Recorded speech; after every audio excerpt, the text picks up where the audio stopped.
Obrigado pela presença de todos aqui, aqueles que nos acompanham pela plataforma digital, uma alegria poder repartir nesse momento algumas informações que são importantes para a cidade de Farroupilha. Eu vou dividir a minha fala em duas partes, né? Eu vou falar primeiro sobre o meu afastamento e segundo sobre ideias que nós temos em relação ao futuro. E depois eu vou estar à disposição, né, mesmo aqueles que nos acompanham pelas plataformas digitais, à disposição para responder questionamentos e perguntas, enfim, que sempre é muito importante. Eu começo falando sobre o meu afastamento. Nós nos afastamos da administração pública de Farroupilha e eu queria aqui fazer uma referência ao meu vice-prefeito Pedro Pedroso, que conduziu a prefeitura até aqui garbosamente, né, nesse momento talvez mais difícil da história da cidade, que é o momento de uma pandemia, né, e pandemia é um assunto, como diz a palavra, mundial, e que tem repercussões muito importantes no nosso país, no Brasil, e que o Pedro Pedroso, o vice-prefeito, conduziu através de uma comissão, né, destinada ao tratamento dos assuntos do Covid-19, essa questão que ela é de relevância para a saúde das pessoas que moram em Farroupilha. Então, fazer essa primeira referência ao trabalho do Pedroso e dizer que nós nos sentimos orgulhosos de pertencer a uma dupla de trabalho em que tem na grandeza do trabalho do vice-prefeito a continuidade de um projeto de um prefeito médico. Tá? Então, isso é importante que se diga. Segundo, a nossa doença ela se deveu a um acúmulo de situações de preocupação intensa com a administração pública de Farroupilha e com a condução da administração pública de Farroupilha.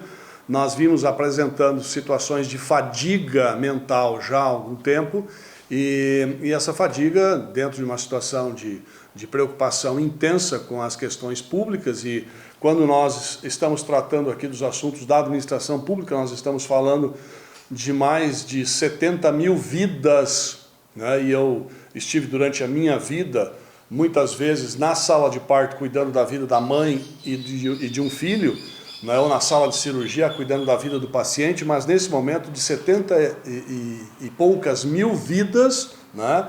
Que estão sob os cuidados, e mesmo aqueles que não escolheram esse projeto também estão com as suas vidas sob responsabilidade do condutor, do gestor público da cidade. Então é muito importante que se diga que o acúmulo das atividades que a administração pública de Farroupilha, enfim, construiu, fez com que nós tivéssemos essa situação de estresse, de cansaço mental, e esse cansaço mental ele se manifestou em inapetência, ou seja, nós passamos a nos alimentar cada vez menos, passamos a tratar um diabetes que eu tenho já diagnosticado durante o período de prefeito e que nós não fizemos o cuidado necessário e ultimamente a coisa se agravou porque eu não tinha mais tempo de sono suficiente, ou seja, não obedecia mais o que a gente chama de ciclo circadiano, que é o ciclo de repouso, né, em estado mais profundo do sono, que é entre 22 horas e as 2 horas da manhã, quando é a liberação do cortisol endógeno e a falta desse, então, uma série de acúmulos orgânicos importantes. Né? Me afastei por atestado médico e, nessa condição, fiz tratamento, então, dessa questão do estresse e reorganização da minha vida do ponto de vista da questão do diabetes, né? Num lugar aprazível, né? De boa qualidade, simples, né? De boa comida e de sono farto. Né? Então, me sinto nesse momento recuperado, né, da minha condição, embora o atestado avançasse os primeiros dias do mês de abril, e pela lei orgânica do município, nós estamos então nesse momento retornando às atividades de prefeito da cidade. Estou reassumindo a condição de prefeito da cidade, na condição de ter a minha sanidade resolvida e de ter à disposição enfim, a energia necessária para conduzir a cidade de novo restabelecida. Num momento muito difícil, né, que é o momento do coronavírus, né, estabelecendo a condução das mesmas grandezas que o Pedro Pedroso fez até aqui, de estabelecer relações, né, com a sociedade civil organizada e com o comitê de governança do Covid-19 e também fazendo cumprir aquilo que a população de Farroupilha, na sua maioria, através do voto, decidiu na última eleição para o Executivo Municipal. E nessa condição, então, estou retornando às minhas atividades de prefeito, assunto que devo assumir na manhã desta terça-feira, antes mesmo do prazo do atestado, conforme a lei orgânica diz que para o retorno do prefeito, desde que ele apresente as condições na questão de saúde, ele está liberado para retornar às suas atividades e é o que nós faremos. Bueno, eu acho que é isso, basicamente. Então, as duas questões, a primeira de gratidão ao Pedro Pedroso pela condição e a segunda a questão de estarmos retornando às atividades. Estou à disposição para perguntas. Prefeito, o senhor retorna dia 31 desta terça-feira.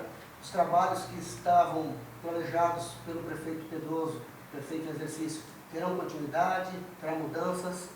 O que nós temos nesse momento é a retomada das atividades propostas ainda enquanto eu estava de prefeito, que nesse momento estão estacionadas. Então nós vamos retornar às obras que nós tínhamos à época em que estávamos como prefeito. E vamos dar continuidade a todos os processos estabelecidos pelo Pedro Pedroso na condução do Covid-19 e outras nuances, né, de relação com a Câmara de Vereadores, por exemplo, na questão da votação do dissídio da categoria dos trabalhadores na administração pública, né, e que precisa ser resolvido pela questão de estarmos no ano eleitoral, agora até o dia 31, até amanhã, em relação a essa condução como prefeito da cidade. Os contratos que o prefeito Pedroso, prefeito em exercício Pedroso, também cancelou, terão continuidade? Essa tua pergunta é muito importante, Miller. Nós temos, assim, contratos estabelecidos, né, com transparência e com aplauso do Tribunal de Contas e que estão suspensos. Sobre esses contratos, nós estamos, na verdade, buscando para o município disputa judicial que provavelmente se acumule nos próximos anos. Ou seja, nós teremos processos de licitação estabelecidos com transparência, com ordem e com lisura, e sobre os quais há, nesse momento, suspensão, e que provavelmente eles levem à condição de disputas judiciais. Nós faremos uma consulta, né, à Procuradoria do município para que essa Procuradoria possa fazer uma manifestação de qual é a forma adequada que nós devemos conduzir esse assunto. A decisão de retornar à prefeitura antes do prazo final do seu atestado, prefeito, partiu da sua decisão mesmo? É pessoal e única, é minha. O prefeito em exercício Pedroso já sabia dessa antecipação? Comuniquei ele hoje sobre esta coletiva. Como é que foi a relação? Como é que está a relação entre o prefeito Pedroso e o prefeito... Perfeita, como sempre esteve. Prefeito, o prefeito em exercício Pedroso havia feito algumas modificações na estrutura da própria Procuradoria, não preenchendo alguns cargos, alguns afastamentos. Com o seu retorno, isso terá que tipo de encaminhamento? Veja bem, Leandro, essa tua pergunta é muito importante. Nós estamos num ano eleitoral e, sabidamente, boa parte do secretariado da Prefeitura deve concorrer na eleição, né? O que temos estabelecido hoje é que teremos a eleição em outubro desse ano, né? Até que se prove o contrário, esta é a regra estabelecida. Para que isso seja possível, até o final de março, o primeiro ou segundo dia de abril, é o tempo necessário para o afastamento do secretariado, a fim de que ele possa concorrer na eleição deste ano. Então, estas questões todas, e são de foro íntimo do secretariado, mas nós deveremos dar sequência ao trabalho que o Pedro Pedroso tem feito, né, de conduzir exatamente para o afastamento do secretariado, a fim de que esse secretariado possa estar à disposição das urnas na próxima eleição. Então, essa é a questão que nós vamos dar continuidade e vamos respeitar. Geral do município, o senhor vai preencher? Como é que o senhor vai encaminhar? Nós precisamos conversar com o procurador, né, para entender, né, a disposição dele para o trabalho, enfim, e vamos dar sequência àquilo que for necessário. Cargos que foram contratados pelo prefeito em exercício Pedro Pedroso serão mantidos?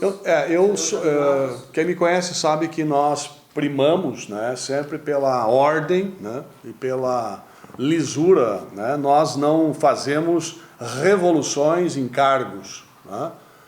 Eu sou o prefeito que substituiu 7 secretários no primeiro ano de mandato, lá em 2013.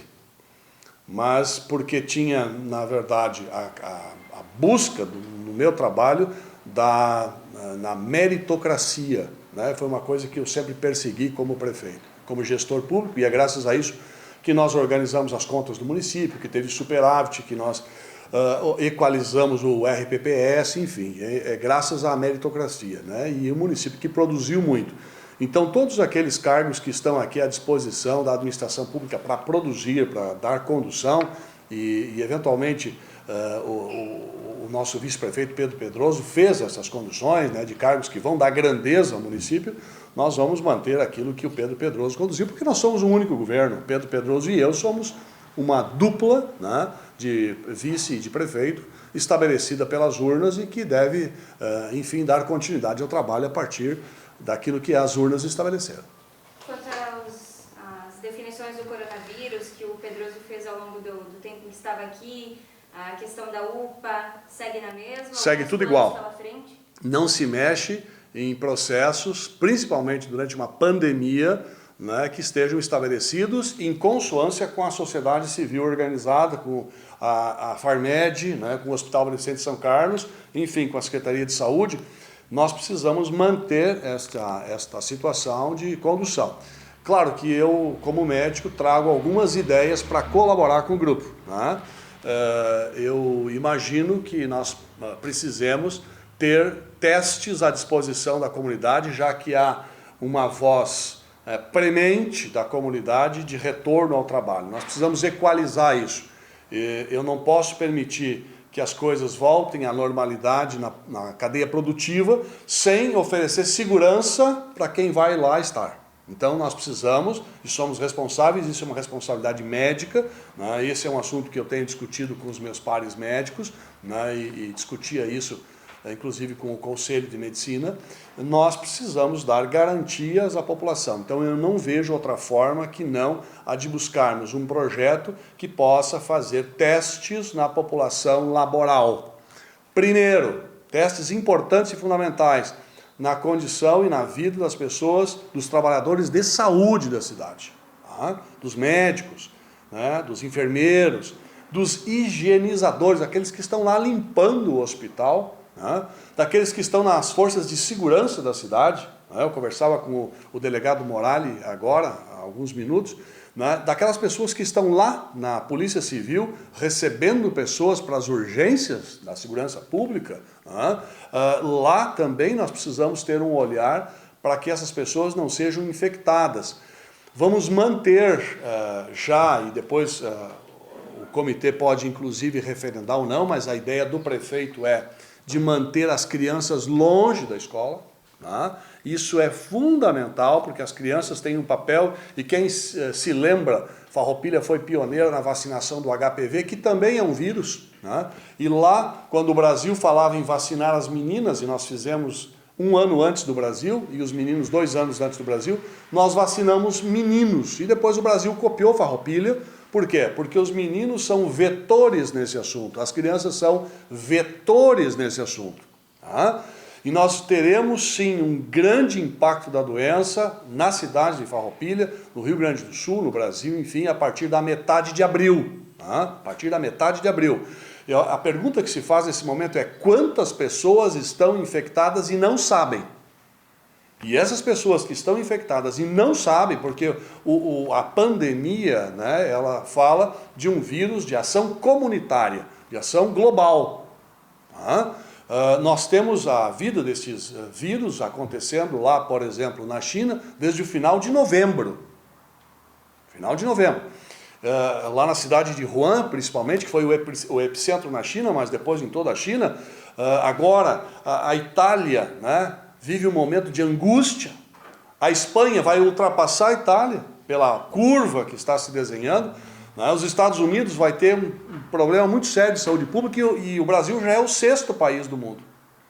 E a pergunta que fica é a seguinte: como é que a Rússia que está do lado da China, com 4.000 quilômetros de divisa compartilhada.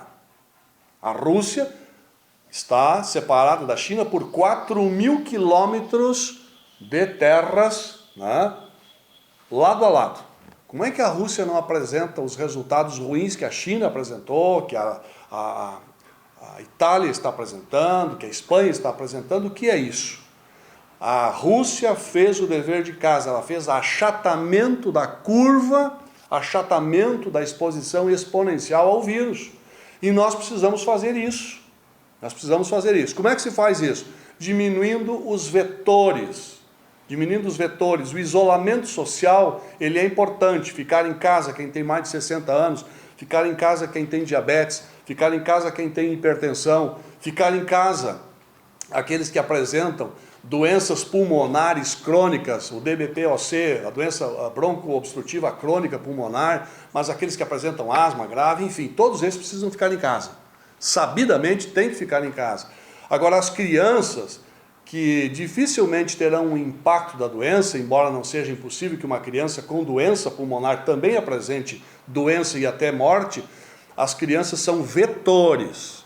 Elas são os levadores dos assintomáticos para casa, onde tem lá o vovô, onde tem a vovó, onde tem alguém com problema cardíaco, onde tem alguém com doença coronariana, onde tem um diabético, né? E lá em casa, muitas vezes essa criança que vai para o colo do vovô, que reparte na mesa o prato, o garfo, a faca, também é um transmissor. Então nós estamos falando uma coisa muito séria, muito séria. A minha grande angústia, né, de estar lá afastado por doença nesse momento, e o que despertou a minha volta, mais prementemente, foi a angústia de estar olhando para essa situação de dificuldade social importante, fundamental.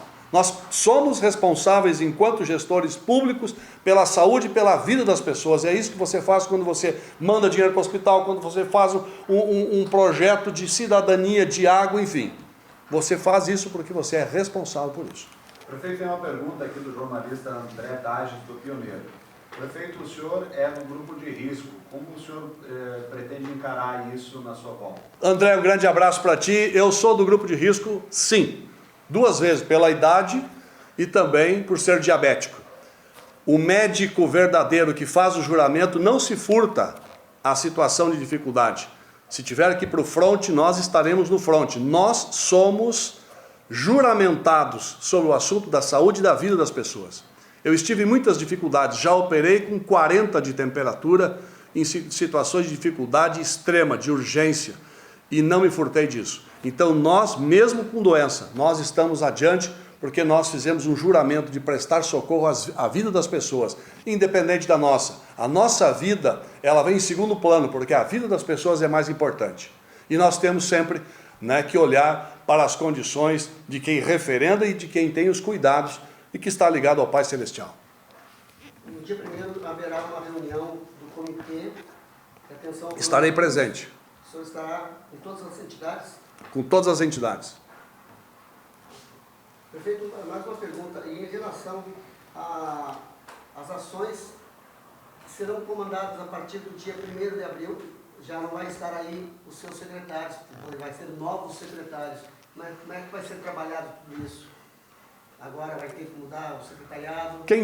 Quem dá inspiração para as ações é o comitê do Covid-19. Tá? As ações são instrumentalizadas pelo Covid-19. Os secretários serão substituídos por pessoas que vão continuar colaborando com a administração pública de Farroupilha em respeito à vida das pessoas. Então, nessa condição, né, quem estiver no lugar do secretário fará a mesma condução que nós vimos tendo até aqui, e de novo vou reiterar isso, parabenizar pela condução até aqui, que foi muito bem feita. Quantos secretários deixarão o governo para concorrer? Não sei te dizer, estou voltando agora e nós precisamos entender isso a partir de amanhã, a gente vai entender esse assunto. Prefeito, mais uma pergunta, aproveitando se o senhor puder responder, já que o senhor é médico também, eu queria falar um pouquinho sobre a questão do coronavírus, da Covid-19. Muito se fala na questão do isolamento, no isolamento horizontal, agora se fala muito no isolamento vertical. O senhor mesmo coloca da preocupação com as crianças, com os chamados grupos de risco. É grave esse assunto, é um vírus que preocupa. Como o senhor acha que nós, Farroupilha, devemos nos comportar para não termos problemas ali na frente com o hospital, de não ter a capacidade de atender? Tu fez a pergunta mais importante para esse prefeito em todo o seu mandato. E talvez seja só por isso que eu esteja aqui. Por que um médico que tem uma atividade de médico está lá na sua vida privada e daqui um pouquinho ele é chamado, né? E a minha Bíblia diz que não há governo que não tenha o olhar de Deus, sempre tem, né? Sempre tem um aplauso, né? Quando um governo cai é porque ele precisa ser substituído, porque Deus tem um outro projeto para aquele povo, mas na verdade, talvez o momento mais importante seja esse, por isso a minha angústia pela volta.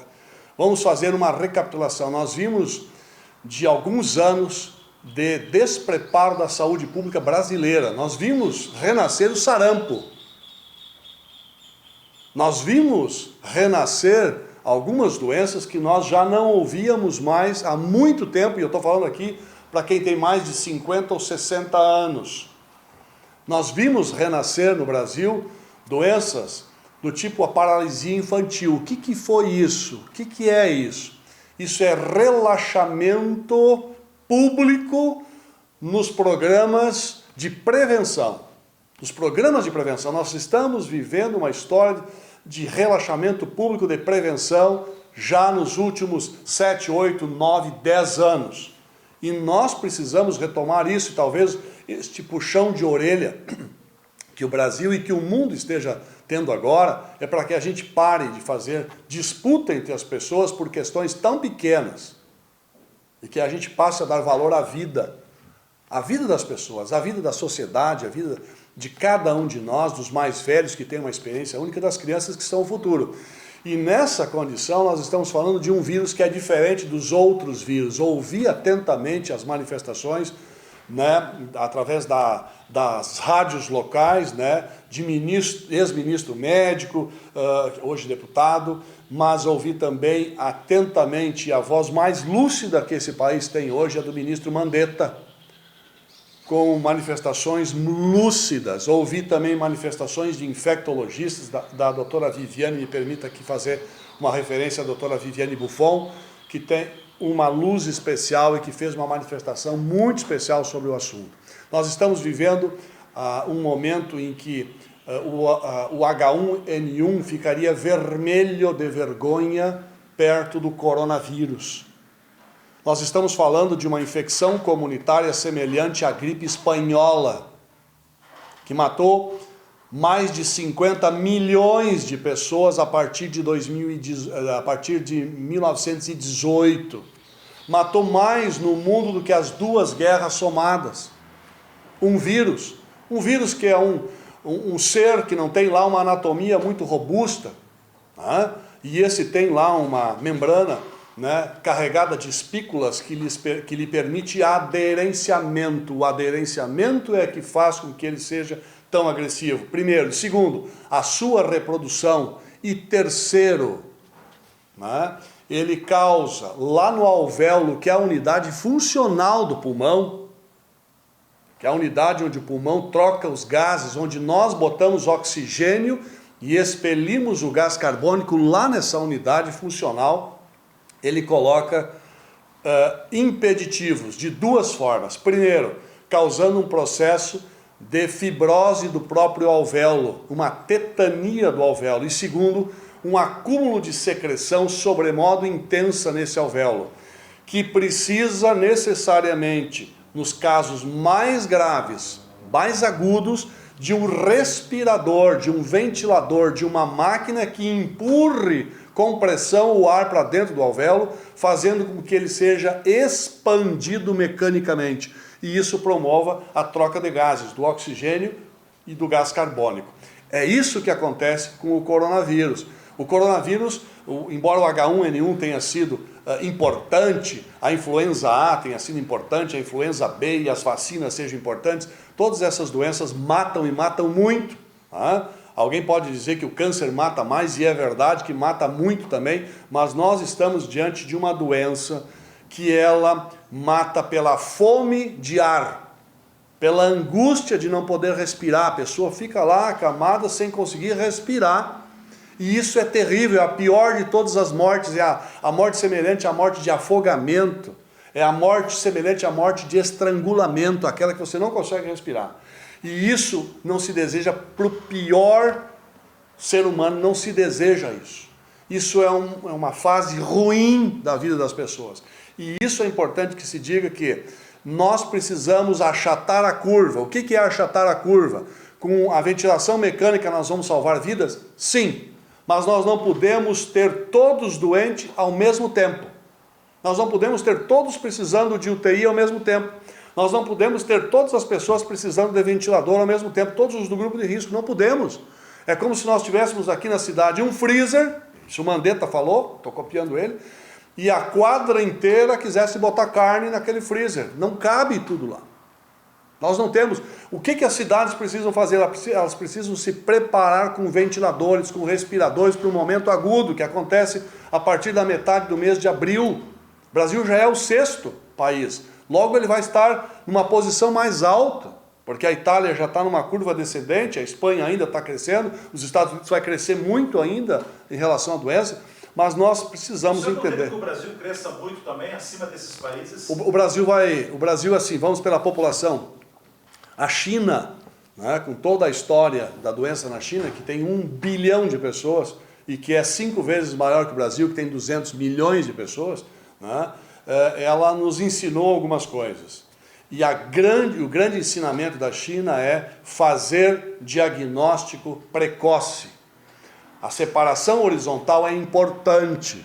Nós estamos no Brasil inteiro demorando a ter diagnósticos precoces. Quantos de nós nessa sala poderemos estar contaminados? Quantos de nós poderemos estar transportando o coronavírus? Quantos estão na sociedade sem sintoma algum transportando o coronavírus? Quantos estão com a doença na cidade levando essa doença para dentro da fábrica? Quantos estarão logo adiante levando essa doença para dentro do comércio? Quantos? Ninguém pode mensurar sem se testar. Então há uma necessidade urgente, e aí a China ganhou de todos, porque ela fez isso mais precocemente. Precisamos testar as pessoas, antes mesmo de ter sintomas. Isso é fundamental. Por quê? Porque os sintomas, quando aparecem, eles dizem que essa pessoa já pode ter passado a doença para muitos outros. E aí podemos ter passado para alguém que vai sofrer um dano irreparável. E isso é fundamental que se diga, que se tenha a condição de fazer esse diagnóstico mais precoce. Mais alguma pergunta? Agora, em relação, só para aproveitar a oportunidade, prefeito, em relação ao processo de impeachment. Nesse período, o senhor acompanhou também o trabalho de defesa, houve a primeira oitiva na Câmara de Vereadores, a defesa do prefeito não compareceu. Como é que está o processo do impeachment do prefeito Clédio Gonçalves? Bem, a questão do impeachment, dos impeachments, são 2 processos, continuam por conta da Câmara de Vereadores. Eu estou voltando para o trabalho de prefeito. Enquanto estiver prefeito, farei o melhor trabalho como prefeito. Quando chegar ou acontecer, ou porventura acontecer, um processo de impedimento, eu me retiro. Até lá eu trabalho como se fosse ficar aqui até 31 de dezembro. Então, em relação a essa testagem, o senhor já tem alguma estratégia programada? Vou falar nos próximos dias. Tá? Tenho já uma estratégia. Eu quero dizer uma coisa aqui importante, aproveitando a presença de todos. A deputada Fran e eu estivemos reunidos com Finamori, engenheiro da Corsan, e nós colocamos na condição do Finamori a preocupação em relação à falta de água em Farroupilha, ok? O Finamori, e isso pode ser notícia, Manchete pode divulgar, nós estaremos nesta semana instalando, a Corsan estará instalando lá no Burati um equipamento de pré-recalque para alimentar a bomba, né? A bomba de captação. Então nós temos lá uma bomba de captação com condições de buscar a água necessária.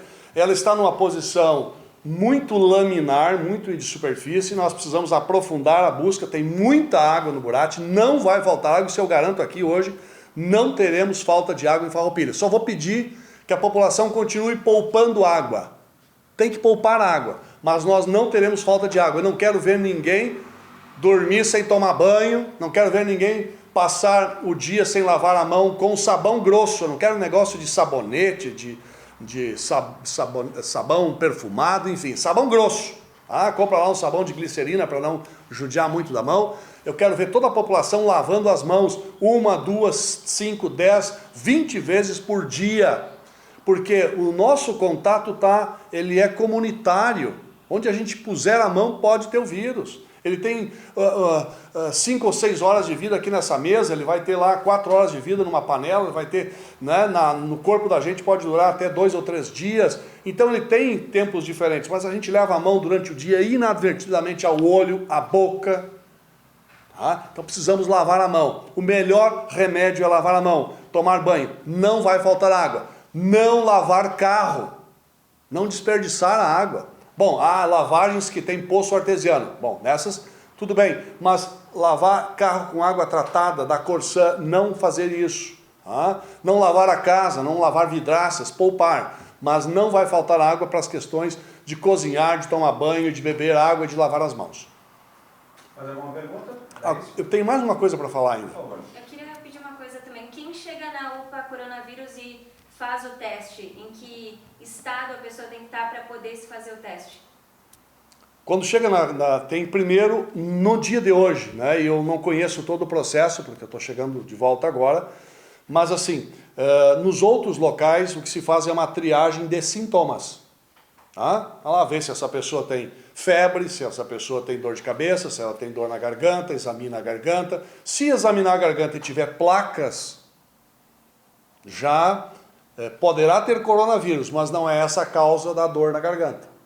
Poderá ter associado a uma infecção bacteriana, porque o vírus não dá placas.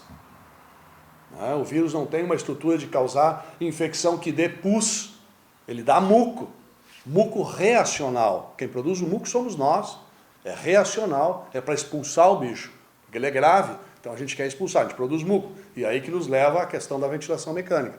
Então, por sintomas, é assim. Mas adiante, nós teremos aqui testes. Tá? E aí não é ir à UPA fazer esses testes. Nós precisamos fazer os testes na porta da fábrica, na porta do comércio, dos trabalhadores daquele local, né? Dos trabalhadores nas lojas, dos trabalhadores naquele comércio que for voltando. E aí eu gostaria de pedir de antemão paciência ao empresariado para a gente fazer isso de forma organizada, sempre pensando que nós não podemos fazer a curva crescer, ao mesmo tempo a gente tem que fazer socialização do coronavírus para que a gente possa ter força para vencer ele na necessidade de uma UTI. Só para finalizar a questão da água, conversamos também com o nosso gerente local da Corsã, me ajudem? O Elton, tá? Então, assim, tem uma população de uma área de invasão do trilho de trem que está sem água, está cavando um poço. Tá? Nós, e essa é a palavra do Elton, nós precisamos que essa população, e se eles não sabem ainda, se ninguém informou, mas eu quero dizer que a partir de amanhã nós vamos disparar pelo menos essa questão, nós vamos buscar 1 ou 2 ou 3 destes para nós fazermos uma ligação de água para eles não ficarem sem água nesse momento. Essa ligação é sem tarifa para esses moradores, está dentro do compromisso social que a Corsã tem com Farroupilha e que nós evocamos esse compromisso social. Então eles terão água para o seu banho, para cozinhar e para beber. Tem crianças, tem idosos na área de invasão. Tá? E nós temos que nesse momento desenvolver e viver a solidariedade. Não há coisa mais importante que a solidariedade. Um recado final às pessoas que estão te acompanhando. Eu quero dizer que nós estamos preocupados, como toda a população, mas estamos honrados, né, por parte de Deus, né, dizendo que talvez esse seja o momento mais importante da história da cidade de Farroupilha para que nós possamos viver a comunhão, a irmandade. Nós, independente da vocação religiosa de cada um, independente se somos católicos, protestantes, se somos espíritas, se somos pentecostais, se somos evangélicos, enfim, não importa. O que temos que dizer nesse momento é que Deus, ele não pactua com a doença. mas muitas vezes ele permite que a doença aconteça até para que se tenha um puxão de orelhas. Nós temos trocado muitas coisas importantes da vida por disputas fúteis, disputas de qualquer natureza. Deus não se agrada disso. Ele está dizendo para você que Ele gosta de você, que Ele cuida de você, que Ele quer fazer da cidade de Farroupilha uma cidade diferente. Ele quer honrar um prefeito que é cristão e que ora e que se ajoelha e que pede permissão para as coisas e que tem sido honrado até aqui numa construção de grande cidade com construções irrefutáveis. Independente de todas as disputas, Deus está olhando para cada cidadão dessa cidade e Ele diz que nós temos, e aí está a minha vocação como médico, que cumprir o papel da medicina, muito aprofundadamente, mas que Ele permita que cada um desenvolva as suas vocações pessoais. Se nós vamos fazer o controle através da pesquisa, da busca ativa dos novos casos, aqueles inaparentes, aqueles que estão transmitindo sem contar para ninguém e sem sintomas, estes vão fazer a diferença no resultado final. Se o hospital está se preparando com a ajuda de muitos farroupilenses comprando respiradores, isso Deus aprova. Se nós estamos como sociedade organizados para fazermos uma cidade melhor, Deus aprova tudo isso. E Ele está olhando para cada um e dizendo, meu filho, eu estou contigo, estou segurando, está aqui o homem que vai ajudar a gente a fazer uma cidade melhor para todos.